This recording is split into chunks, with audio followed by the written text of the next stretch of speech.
So we talked about some of the big wins and your track record, but you said there were some big losses. So what's the biggest loss of your career? Biggest loss of my career is a company called Valiant Pharmaceuticals.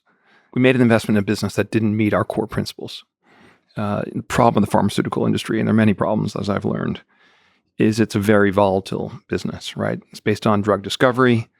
It's based on, predicting kind of the future revenues of a drug before it goes off patent.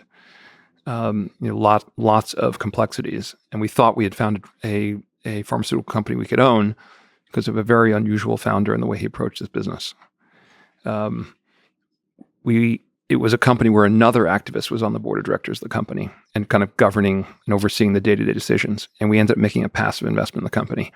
And up until this point in time, we really didn't make passive investments. And the company made a series of decisions that were, disastrous. And then we stepped in to try to solve the problem. It was the first time I ever joined a board, and the mess was much larger than I realized from the outside. And then I was kind of stuck. And it was very much a confidence-sensitive strategy because they built their business by acquiring pharmaceutical assets. And they often issued stock when they acquired targets. And so once the market lost confidence in management, the stock price got crushed and it impaired their ability to continue to acquire low costs, drugs. And we lost $4 billion. $4 billion. Yeah. How's that for a big loss? It's up there. I'm sweating this whole conversation, both the wins and the losses and the stakes involved. And by the way, that loss catalyzed other, what I call mark-to-market losses. So very high profile, huge number, disastrous press. Then people said, okay, Bill's going to go out of business. So we're going to bet against everything he's doing. And we know his entire portfolio because we only own 10 things.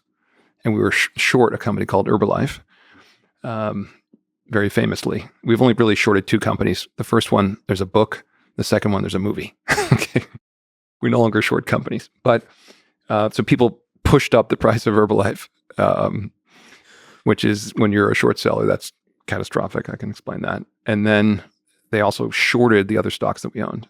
And so that Valiant loss led to an overall more than 30% loss in the value of our portfolio. The Valiant loss was real and was crystallized. We ended up selling the position, taking that loss. Most of the other losses were what I would call mark-to-market losses. They were temporary. But many people go out of business because, as I mentioned before, large move in a price, if investors are redeeming or you have leverage, it can put you out of business. And if people assumed if we got put out of business, we'd have to sell everything or cover our short position, and that would make the losses even worse. So Wall Street is kind of ruthless. So they can make money off of that whole thing. Absolutely. So they use the opportunity of Valiant to try to destroy you. Yes. Reputation, financially, and then capitalize and make money off of that. Yes. Well, that's a terrifying spot to be in. What was it like going through that? It was pretty grim. It's actually much worse than that because I had a lot of stuff going on personally as well. So, and these things tend to be correlated. The Valiant mistake came at a time where I was contemplating my marriage. And I was also, the problem with the hedge fund business is when you get to a certain scale, the CEO becomes like the chief marketing officer of the business. And I'm really an investor as opposed to a marketing guy. But when you have investors who give you a few $100 million, they want to see you, once a year, Bill, I'd love to see you for an hour. But if you got a couple hundred of those, you find yourself on a plane to the Middle East, to Asia, flying around the country. This was pre-Zoom. And that takes you away from the investment process. You have to delegate more. That was a contributor to the Valiant mistake. So now we lose a ton of money on Valiant. My ex-wife and I were, talking about separating, getting divorced. I put that on hold because I didn't want to make a decision in the middle of this crisis. And things just kept getting worse. We were also sued. When you lose a lot of money, we didn't get sued by our investors, but we got sued by a shareholder because when the stock price goes down, shareholders sue. We'd done nothing wrong other than make a big mistake. But, so you have litigation. Your investors are taking their money out. I'm in the middle of a divorce. The divorce starts to proceed. My ex-wife's lawyer's expectations of what my net worth was about 3 times what it actually was. And it was going lower right in the middle of this. And I remember the lawyer saying, look, Bill, we've estimated your net worth at X. but don't worry, we only want a third. But X was 3X. So a third was 100%. And then I had litigation, and actually never before publicly disclosed, and I'll share it with you now. We had a public company that owned about a third of our portfolio that was called our version of Berkshire Hathaway. I tried to learn from Mr. Buffett over time, and it was, so to speak, permanent capital. The problem with hedge funds is people can take their money out every quarter. What Buffett has is a company where people want to take their money out, they sell the stock, but the money stays. So we set up a similar structure in October of 2014. And then a year later, Valiant happens. And then a year later, we're in the middle of the mess. And we're still in the mess. Like by kind of mid 2017, we've got litigation underway. And another activist investor, a firm called Elliott Associates, which is run by a guy named Paul Singer, took a big position in our public company that was the bulk of our capital. And they shorted all the stocks that we owned, and they went long the short, probably went long the short that we were short. And they were making a bet that we'd be forced to liquidate. And then they would make money on, our public company was trading at a discount to what all the securities were worth. So they bought the public company, they shorted the securities. And then they, came to see us and to try to, be activists and force us to liquidate. And that sort of wow. So I thought this was going to be wow. I envisioned an end where the divorce takes all of my resources, the permanent capital vehicle ends up getting liquidated, and another activist in my industry puts me out of business. And I had met Neri Ackman right around this time, and I'd fallen completely in love with her. And I was envisioning a world where I was bankrupt, a judge found me guilty of, whatever. He sends me off to jail, or not that judge because he was a civil judge, but another judge sues the SEC, Department of Justice, and I find myself in this incredible mess. And I decided I didn't want things to end that way. So I did something I'd never done before. I talked all before about you don't borrow money. I borrowed money, and I borrowed $300 million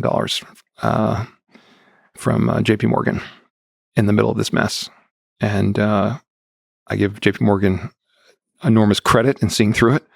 And also, I had been a good client over a long period of time, and it's like it's a handshake bank, and they bet that I would succeed. And I took that money to buy enough stock in my public company that I could prevent an activist from taking over, and effectively buy control of our little public company. And I got that done. And that I knew was the moment, the turning point. And I resolved my divorce, and divorces get easier to resolve when things are going badly. I was able to resolve that. We settled the litigation.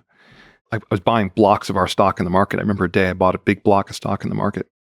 I get a call from Gordon Singer, who's Paul Singer's son, who runs their London part of their business.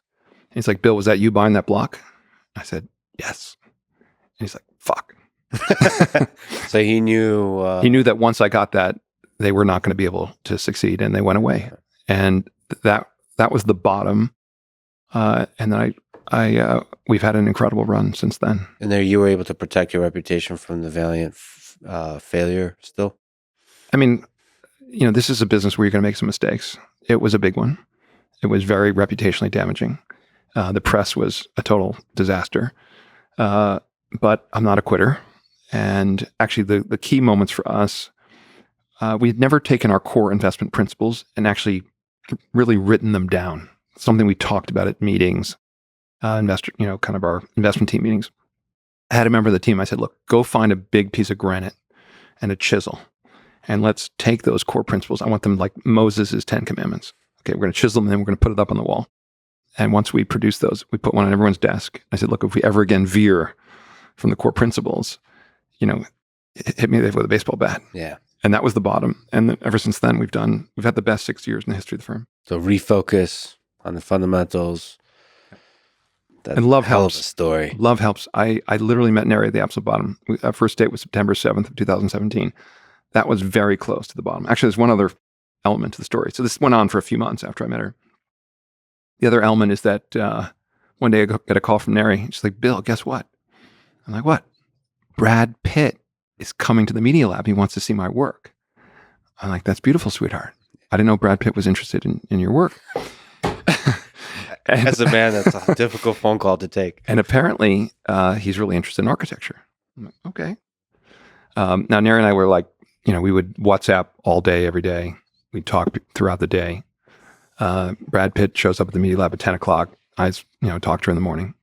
I'd kind of text her to see how things are going. Don't hear back.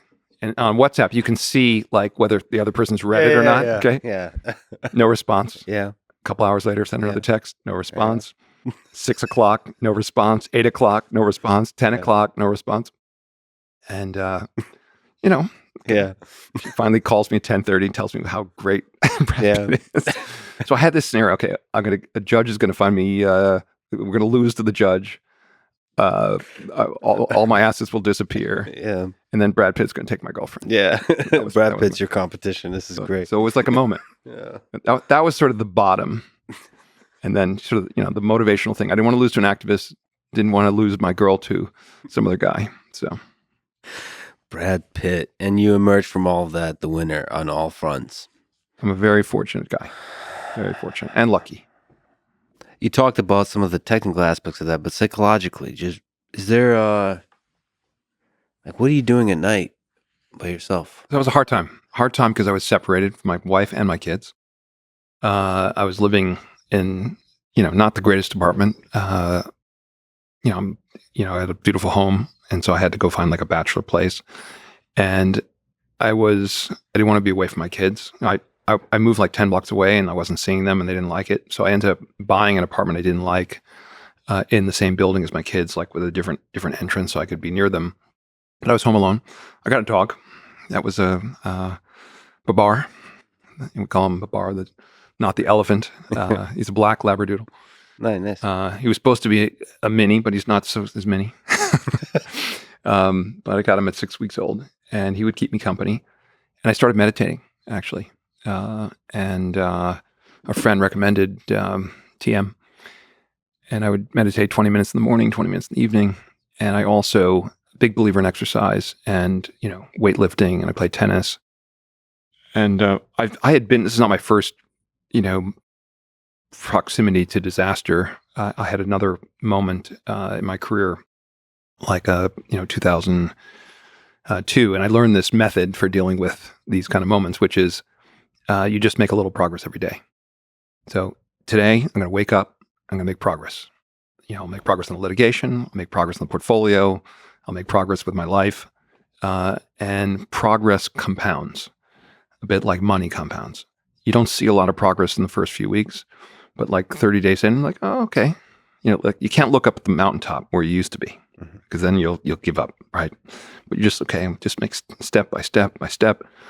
And then 90 days in, you're like, okay, I was way down there. Okay, I'm the mountain. Okay, I don't look up. Just keep making, progress. And progress really does compound. And one day you wake up and like, wow, it's amazing how far I've come. And if you look at a chart of Pershing Square, our company, you can see the absolute bottom. Or you can see where we were, you can see the drop, and you can see where we are now. And that huge drop that felt like a complete, unbelievable disaster looks like a little bump on the curve. And it really gives you perspective on these things. You just have to power through. And I think the key is, I've always been fortunate, like from a mental health point of view, and nutrition, sleep, exercise, and a little progress every day. It's that's it. And good friends and family. I had go take a walk with a friend every night. And a sister who loves me, and parents who are supportive. But they were all worried about their son, their brother. It was a moment.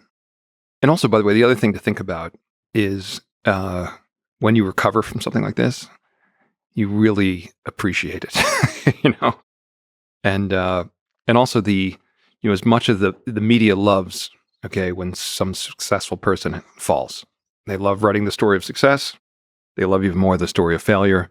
But when you recover from that, it's kind of like the American story, right? America, you think of the great entrepreneurs and how many failures they had before they succeeded. How many rocket launches, did SpaceX have explode on the pad, right? And then you look at success. I mean, that's why Musk is so admired.